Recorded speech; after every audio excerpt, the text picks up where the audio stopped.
Welcome to Be Less Stupid, the show for people who want liberal politics, science, fact, and funny. I am your host, Jon Hotchkiss. There's no time for goofing around or pitches urging you to subscribe to this channel. Let's just get right to it. The presidential election is on the near horizon, and it is 100% certain that bad actors are already interfering in the 2020 race for the White House. Your perception of Democratic candidates is being manipulated right this very moment. That, according to our own extensive and exclusive investigation. It's a set of facts that are backed up by the head of the FBI, who this week told congressional leaders, and I'm quoting, "Russians are focused on sowing divisiveness and discord in this country and pitting us against each other. And I think that part we see alive and well." And yet, there are still two questions that remain to be answered. Who specifically, besides the Russians, are these bad actors, and what is their end game? Are we dealing with Russia's Internet Research Agency 2.0? Or maybe it's American partisans looking to replicate Russia's 2016 attack. Could be Trump trolls funded by the Mercers or Saudi Arabia. Or maybe it's trolls and hackers who are working for one of the Democratic candidates. Will they be focusing on taking down other Democrats? Or are they targeting their ire at Donald Trump and make him a victim? One thing is for certain, though. The schemes designed to sow deception and acrimony among American voters are already underway. My great-grandfather fought in the Civil War for these people's rights. For who? 2 horses shot out from under him. Was he a The slave? fucking Union. He fought for the Union, bro. You want to go fight for the South? Go to the fucking South. I'm not a Democrat. That's what you're saying. I don't care if you're a Democrat. I don't care if you're a fucking Republican. And there is no place that this deception is more pervasive than on Facebook, where certain pages are permitted to run anonymously. And that is the huge problem. Each of the 25 or so presidential candidates has an official Facebook page where they update supporters on the candidates' positions, their place in the polls, and where the voters can meet the candidate. On these official pages, posts are made by people who work for the campaign. Let's use Elizabeth Warren's page as an example. You can see here that she announced a new plan to fight opioid addiction, and there's a post where you can make a donation. If you click here, you can see what political ads her campaign is running and how much money they've spent. Warren has spent nearly $2 million already on political ads, and a few $100,000 on an electric beer koozie that she saw on Kickstarter. Only here is the thing. There isn't just one Elizabeth Warren for President page. In fact, there are lots of them. Take this one, for example. It's got 101,000 followers. You'd assume that these other Elizabeth Warren for President pages are set up by people who want Elizabeth Warren to be the next president of the United States. But here's the thing, that doesn't have to be the case. Instead of being an Elizabeth Warren supporter, you can actually be a person who doesn't want Elizabeth Warren to be our next president, and you could still put up a page and call it Elizabeth Warren for President, and you can run almost any kind of political ad that you would like. Declare that I am a candidate for President of the United States of America. Why, you could run your Warren for President page for months with all sorts of positive Elizabeth Warren stories. You could get hundreds and hundreds of thousands of followers. And then one day you could start posting stories that accuse her of being, say, along with Lee Harvey Oswald the day that he shot Kennedy. Or you could accuse her of cheating on her husband with a porn star. And none of that would be a violation of Facebook's terms of service. Now, how easy is it to do? I set up a page for Joe Biden in about 5 minutes. And then when I heard that Mayor Bill de Blasio was going to run, I set up another page for him, and that took me about 3 minutes.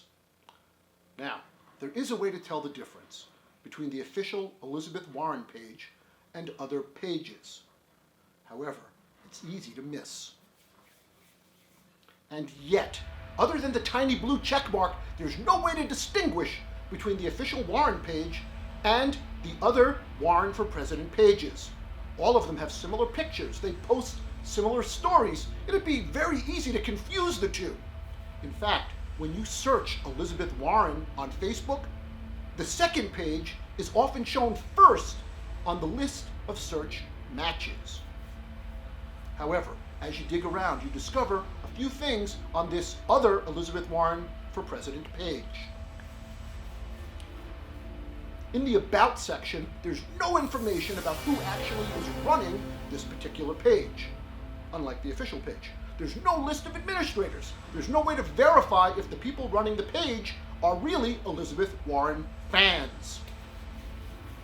The only clue to who's behind it is this link to what appears to be Warren's official website. And when you get to voteforwarren.org, what you find is a page collecting names and email addresses and zip codes. It all looks very official. There's Elizabeth Warren's face. The text says to sign up to become part of Team Warren. Only here's the thing. I emailed Elizabeth Warren's press team, who said their official website is elizabethwarren.com, not voteforwarren.org. So the question is, what is voteforwarren.org for? Who's behind it? I searched on Whois to see who owns the domain, and all of the information was private, except for one thing, where they bought the domain. Next, I asked some hackers on Reddit for some help, and they pointed me to a very cool set of hacker tools that checked for something called exposed data, archive data, hosting data, and well, it found nothing too. You see, whoever created votewarren.org to collect the names and addresses and zip codes of Elizabeth Warren supporters has the skills not to be found. So, why is it a problem if some internet trolls or foreign hackers or Trump's digital team are collecting email addresses and zip codes of Elizabeth Warren's voters? Well, if this was 2 years ago, that list of Warren supporters would have ended up in the hands of Russia's Internet Research Agency. And then they would have sent specifically targeted ads on Facebook to specific Warren voters in order to undermine her support. If Warren is the candidate, and who's ever behind this particular site times it right, their work could be the difference between Trump winning a second term and being kicked the fuck out of office. And look, it's not just Elizabeth Warren. These anonymous Facebook pages are now set up to undermine lots of the Democratic candidates. This official-looking page called Kamala Harris for President attacks her with rumor and gossip. The page also links to a conspiracy page on the web featuring this particular story. New York Assembly passes bill allowing shooting babies through the heart with poison to kill them. My guess, by the way, these are not official Kamala Harris supporters. There's a page called People for Bernie with 1.5 million followers. It's run by people in Sweden and India. This page has spent $16,000 on ads since the end of the 2016 election, and we have no idea who they are. Joe Biden is also being attacked by several official-looking pages that have multiple thousands of followers. On one page, there's a meme featuring a little girl and a caption that says, "My eyes are up here." A different post features video of Biden apologizing for a plagiarism scandal that happened 25 years ago. If these are Biden's supporters, boy, I would hate to see his haters. And yet, Facebook isn't the only place that the trolls and the hackers are attempting to undermine our election. For example, if you go to PeteButtigieg.org, you get redirected to Donald Trump's official website, where you're greeted with a message that says, "Game over, exonerated again." This, of course, is followed by a request for a donation to Trump's re-election campaign. And it is not just Buttigieg being trolled by Trump or one of his supporters. Go to KirstenGillibrandforPresident.com. It also takes you to Trump's website where it asks you for a donation.